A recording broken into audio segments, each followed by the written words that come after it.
विहाड़ी में यौम तकबीर के मौके पर मुस्लिम लीग और नून लीग के ज़ैर एहतमाम तकरीबात का इनेकाद हुआ।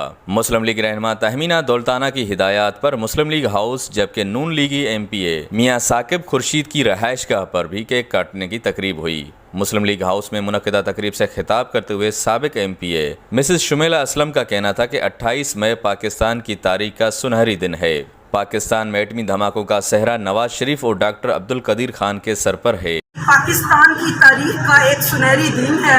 इस दिन हमारे कायद मियां मोहम्मद नवाज शरीफ साहब ने चागी के मकाम पर भारत के 3 धमाकों के मुकाबले में 5 एटमी धमाके करके पाकिस्तान को एक सुपर पावर बनाया और उन्होंने ये साबित किया कि पाकिस्तान किसी से भी कम नहीं है। तकरीब से खिताब करते हुए लीगी MPA मियाँ साकिब खुर्शीद का कहना था कि दुश्मन पाकिस्तान की तरफ मेली आंख से भी नहीं देख सकते।